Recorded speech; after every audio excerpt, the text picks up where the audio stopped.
Good evening, Rams. Double Trouble is reunited and we are happy to be back. We sure are, and tonight we'll be looking at softball, football, and you'll be able to see our pick for the Elite Eight in the NCAA tournament. But Grace, let's start with some softball. CSU is 14-12 overall, but have won 11 of its last 13. And a lot of people are giving credit to Mountain West Softball Player of the Week, Holly Ranky. Do you think the team's giving her a lot of credit?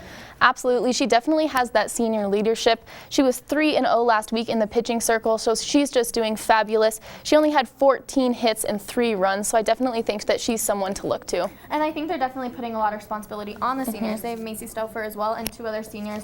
And I think they're putting a lot of responsibility in order to prepare all the younger people. I think so as well. And we are now going to head over to the Double Trouble Sports Center right now. And Grace is going to be in there, and we are going to talk about some spring football. And of course, we are huge fans of football here at CTV, and Grace and I are definitely the main people. Stop.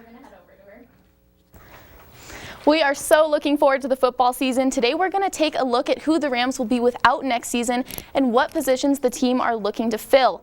We're going to start with that offensive line position, Rachel. We are. The Rams are bringing back 4 offensive linemen from that very talented team last year. However, they are missing Sam Carlson, so that's going to be a big hit to the offensive line. And like Grace said, they were bringing back 4 starters from last year, and they were ranked 10th nationally. So I feel like losing Carlson is going to be a bummer, but I'm sure they're going to be able to help whoever's coming in to keep blocking that quarterback and protecting him. Absolutely. And now speaking of quarterbacks, we still have Nick Stevens as our quarterback. He threw 21 touchdowns last year, and he led the Mountain West in touchdowns, but we lost Coleman Key. He is now at Oklahoma State, but we are getting in some new recruits. And we still have J.C. Robles, who was a redshirt last year, so he's going to be a redshirt freshman this year. I'm looking to see good things from him. We also have Colin Hill, who's a 3-star recruit who's coming in. He has been talked about very highly, so I'm looking to see good things from him as well. However, they have to have someone to get the ball to. Yes. One of the biggest stories is the loss of wide receiver Rashard Higgins. However, we still have Xavier Williams, Deontay Gaines, Sammy Long, a lot of players who still have a lot of experience on the wide receiver position. We are losing Vaden to the defense, though, so luckily he's staying with CSU. He is becoming a cornerback this year. But we are getting Marcus Wilson. He's moving up to the wide receiver pool. But I think one of the biggest people we are losing, and unfortunately it's not being noticed as much because of Rashard, is Joe Hansley. He was very explosive last year during some of the games, so I feel like they're going to miss him a lot this year. I think they will. He definitely did really well last season.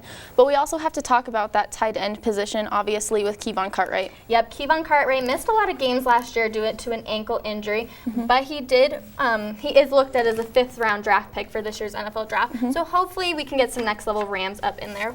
But we do have 2 3-star recruits. We do. We have actually 2 3-star recruits, Darnell Jenkins and Dalton Fockrell, who are also going to be coming in, so hopefully we'll see good things from them in the preseason. However, we also have to talk about that running back position. We lost Jason Oden Jr., which is going to be a big hit to the Rams. But we do have Izzy Matthews, Dalen Dawkins, who had 867 yards last year, so he's certainly someone to look at. We look at him as a very explosive player. He always gets the job done, so I really enjoy watching him play.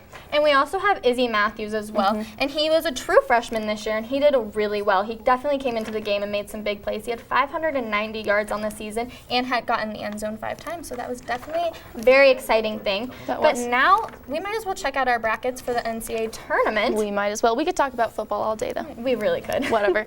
Let's look at our picks for the Elite 8. I have Kansas and Villanova playing. I think Kansas is going to make it just because they're that #1 seed, 30-4. I have Villanova in there because they're playing right now, actually. Miami has never made it to the Elite 8, and that's who they're playing, so that's why I have them picked. I have Oregon going in there. They're on a 10-game win streak. Hopefully they can keep the Pac-12 looking good. Sorry, CU.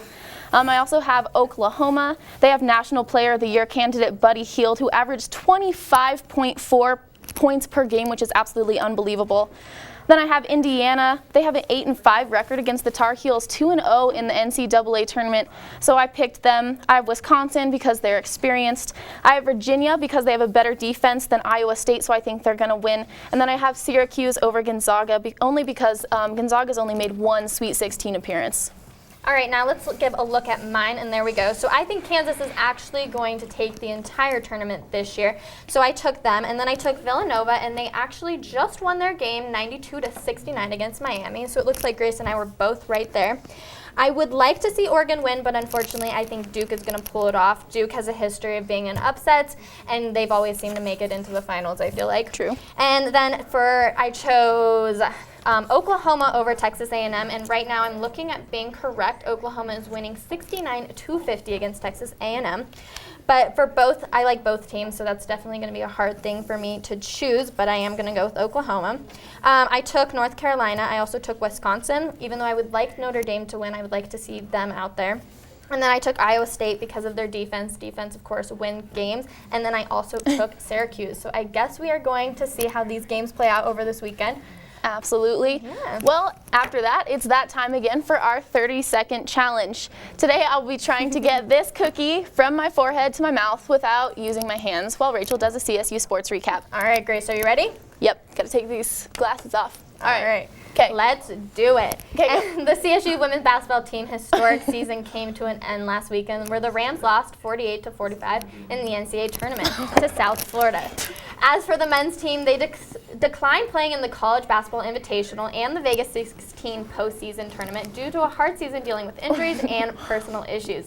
CSU's NFL Pro Day took place on March 9th, and it was a big day for 12 former Rams, who are all now waiting for a chance to be selected in the NFL Draft on April 28th race. I got it down, just couldn't get it in my mouth. It's okay. It's hard. I can never do it, so I'm glad you were able to do it. And of course, that is all the time we have for you guys tonight. And if you guys are looking to laugh some more, stay tuned, for an entertainment from Courtney Fromm. It's gonna be excellent.